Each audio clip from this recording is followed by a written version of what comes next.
Hoy iniciamos un viaje hacia eso que no siempre se dice, lo que pesa, lo que duele en silencio. Este espacio nace del deseo profundo de hablar de salud mental, desde un lugar real y humano, donde la teoría se encuentra con la experiencia y vamos a darle permiso al dolor a que se exprese. Soy Claudia Lorena Magallanes, soy psicóloga social, acompañante terapéutica y coach ontológica. Pero sobre todo, soy una mujer que conoce de cerca esos pasillos internos donde a veces cuesta respirar. Este primer capítulo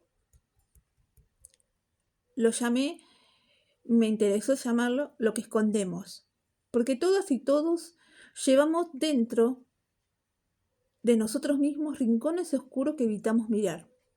Y a eso lo vamos a llamar monstruo. Pero no es un monstruo de fantasía, sino algo simbólico. Es aquello que no se dice, lo que negamos, lo que aprendimos a ocultar para sobrevivir. Esas partes nuestras que incomodan, que duelen, que a veces actúan por nosotros sin darnos cuenta. Es importante marcar esta situación en este espacio. Yo no vengo a dar respuestas, ni tampoco a dar una solución mágica. Vengo a abrir preguntas, a sostener silencio, porque mi profesión se dedica a eso, a ponerles palabras a esos nudos, a recordarte que no estás tan solo como pensabas. Hoy vamos a hablar de lo que escondemos, y quizás en ese acto de nombrarlo, aquello que escondemos, algo empieza a transformarse. En primera instancia, quiero agradecer por que estés con este espacio conmigo. Entremos con cuidado y sin juicio en un territorio de lo que ocultamos, porque muchas veces puede ser doloroso. Pero vamos a ir trabajando juntos. Dicen que todos tenemos monstruos. Algunos nacen en la infancia, se esconden debajo de la cama o en la sombra de aquellos que nos debían cuidar. Otros monstruos aparecen en la adultez. Estos no tienen ni garras ni colmillo, pero se sientan y se sienten igual. ¿Y sabés dónde se sienten? En la angustia, en la culpa, en la soledad. Ahora nos preguntamos, ¿es una parte nuestra? ¿Una sombra que nos sigue? ¿Es un miedo que nos dejaron? ¿Una historia no contada, no dicha? ¿Un silencio, un deseo que nos silenciaron? ¿O que nosotros mismos nos silenciamos? Decimos monstruos y lo asociamos con algo feo. Algo malo, algo turbio, peligroso. Pero si ese monstruo no está afuera, si vive adentro nuestro, y si no viene a destruirnos, sino a mostrarnos lo que duele. Si aquel monstruo nos muestra qué nos duele a nosotros.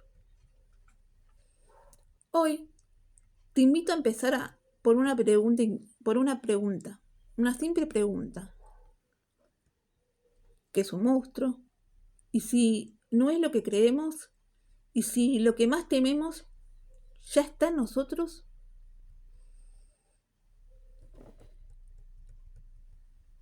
Hay algo que todos compartimos,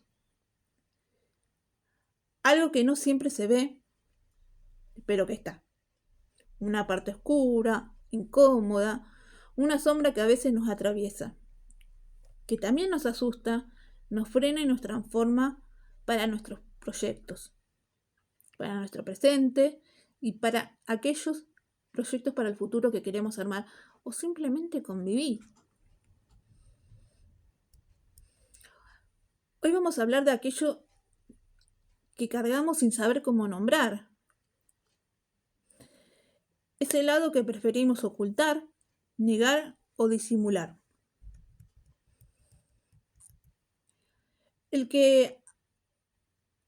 Ese dolor que aparece, o ese miedo, también, miedo, dolor, angustia, que aparece en soledad, en la culpa, ese monstruo que aparece en el enojo, en una mirada ajena o frente al espejo. Es importante marcar que desde la psicología social lo llamamos la construcción del sujeto en conflicto. El conflicto en su entorno, con su historia, con sus vínculos, pero sobre todo consigo mismo. Acá no estamos hablando de maldad, hablamos de humanidad, de lo que somos los seres humanos. No estamos hablando de patologías, sino de heridas y cómo vamos sobreviviendo a eso.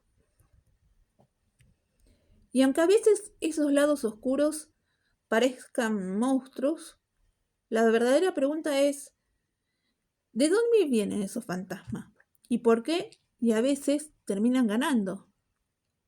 Nos enfermamos, no podemos concluir un proyecto, una relación terminada, un vínculo no sano. Les voy a relatar, vamos a poner un ejemplo, que es importante marcar esto. Dos cosas. Los monstruos no están en las películas.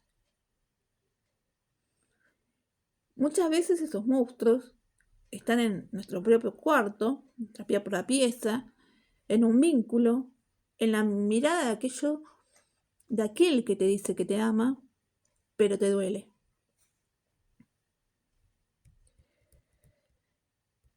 Quiero compartirte una pequeña historia que muchos pasamos, que muchos vemos y no decimos nada. Se trata de una persona, de una mujer, pongámosle, que trabaja todo el día, tiene su tiempo contado para tener su tiempo personal.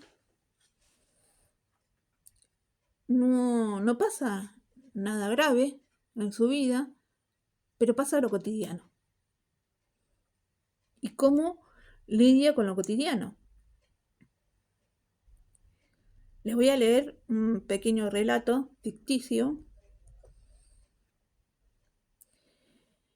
Sandra vivía en una casa donde las palabras se escondían. Nunca gritaban en esa casa y las palabras se arrastraban bajito, como sombras que no querían ser vistas. Un día encontró una caja cerrada, guardada en el ropero de su infancia. Adentro había cartas sin destinatario, todas firmadas con su nombre, pero ella no recordaba haberlas escrito.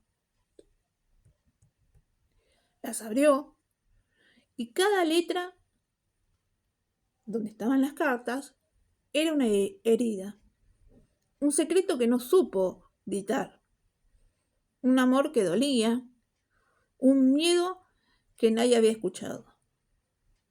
Pero fijémonos una cosa que yo estoy relatando. Amor, miedo, los gritos y las heridas. ¿Hasta dónde puede ser cotidiano y hasta dónde puede ser que nos está enfermando? Sandra volvió a cerrar la caja, pero esta vez no la guardó. La dejó sobre la mesa, junto al mate, porque a veces para sanar hay que mirar lo que siempre evitamos. Aunque nos duela, aunque nos agarre miedo y nos haga temblar. sentarnos con nuestras propias ideas para continuar con lo cotidiano es complejo. Por eso, en este espacio vamos a trabajar en ese aspecto. Quizás no sea tan diferente de lo que viven muchas personas, esas que ves todos los días, en la calle, en el trabajo, en tu casa. Personas que parecen estar bien, pero por dentro cargan algo que nadie nota.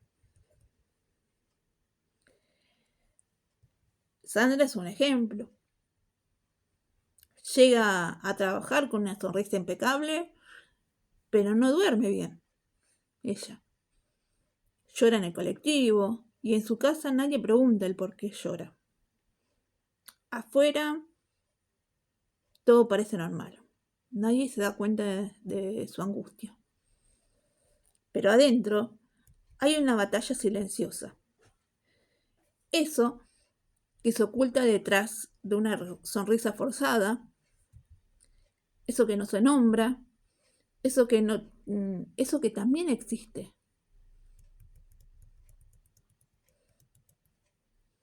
Sandra llega a casa, cierra la puerta con suavidad para no molestar a los demás, lava los platos sucios que estaban sobre la mesa y observa a su marido en la habitación de al lado, que está durmiendo.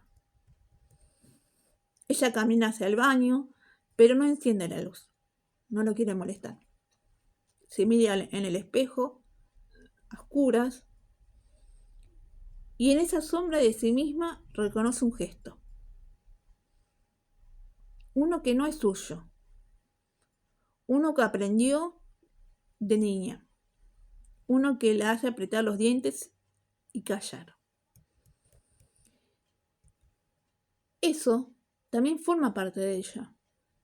No se ve, no se dice, no se escribe, pero existe. Y le duele.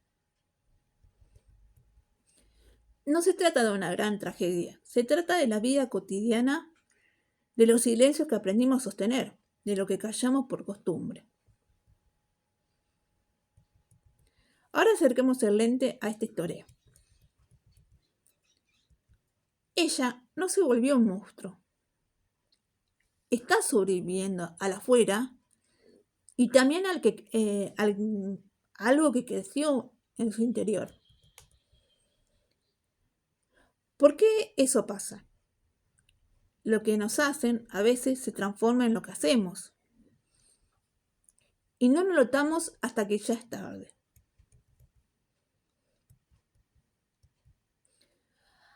Ahora me gustaría dirigirme a vos, que estás del otro lado. ¿Alguna vez te sentiste que algo te habita y no sabes cómo explicarlo? Un dolor, una soledad, aunque esté lleno de familiares, de gente. Algo que te duela y no le encontrás la forma.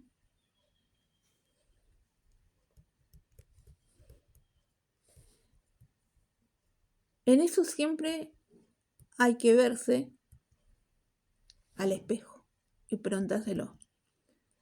No es necesario que pongas un nombre propio. Lo vamos a ir trabajando y vamos a ir buscándole una forma. Para cada uno va a tener una forma diferente.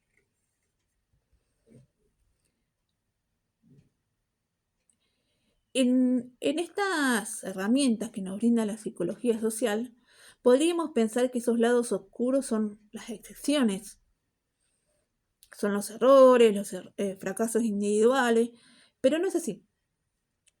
La psicología social nos invita a mirar más allá de la conducta, a entender lo que nos atraviesa y a no juzgar lo visible sin comprender lo invisible. Por ejemplo, ¿quién sostuvo a Sandra cuando empezó a apagarse? ¿Con qué redes sociales contaba. ¿Quién la escuchó sin decir, no, es una tontería? Sin culparla y sin apurarla, diciendo, ya está, todos pasamos lo mismo. De nuestra práctica de psicólogos sociales, sabemos que el sujeto no nace aislado, se construye en un vínculo, con los otros, con su historia, con el entorno que lo rodea. Somos producto de nuestra experiencia, pero también de nuestras oportunidades, nuestras heridas y nuestras resistencias. No es solamente un enfoque, somos muchas cosas que estamos atravesados por varias también. Acá no se trata de justificar lo que hace daño. Se trata de comprender cómo se construye aquello que nos hace daño y lo que hacemos daño, para poder trabajar, intervenir, acompañar y nombrar aquello que lo consideramos innombrable. A veces el dolor tiene nombre propio. A veces se arrastra en el cuerpo, se clava en los huesos, se esconde detrás de una sonrisa o se grita en un cuadro. A mí me gusta mucho este artista por algo, que es Frida Kahlo, porque en el contexto social que vivía, Frida Kahlo como mujer, artista, era un cuerpo roto y un espíritu indomable. Ella no solo convivió con su monstruo, lo pintó, lo bordó en sus vestidos y hasta lo convirtió en discursos. Desde la psicología social decimos que lo subjetivo no es individual, que el dolor no se vive solo, que está atravesado por una cultura, por el género y especialmente por la mirada del otro. Frida transformó su sufrimiento en una expresión simbólica poderosa. Tomó eso que la sociedad esconde, un cuerpo enfermo, una tristeza intensa, la mujer que no encaja, y lo convirtió en arte.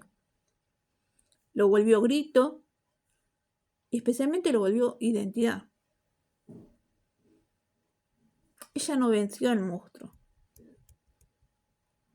Y lo que más me gusta de esta artista, de esa mujer, que ella aprendió a vivir con él, con ese monstruo, a reconocerlo principalmente y a convertirlo en parte de su belleza. Tal vez como Frida podemos dejar de pelear contra el dolor y empezar a habitarlo, darle una forma, un nombre y desde ahí crear nuestras ilusiones o mejorar nuestra propia vida. Porque a veces sí, también los monstruos ganan. Pero para ganar no siempre significa perderlo todo. A veces significa descubrir quiénes somos realmente. Frida lo decía en sus cuadros, el dolor no se esconde, se transforma. Se vuelve arte, palabra, memoria, se vuelve camino para los otros. Por eso, en este espacio no buscamos ni héroes ni víctimas perfectas. Queremos hablar de lo que incomoda, de lo que no se dice, de lo que se arrastra y sobre todo de cómo podemos empezar a mirarlo sin miedo. Gracias por acompañarme en este primer episodio de mi programa de Los monstruos a veces también ganan. Gracias por escucharme.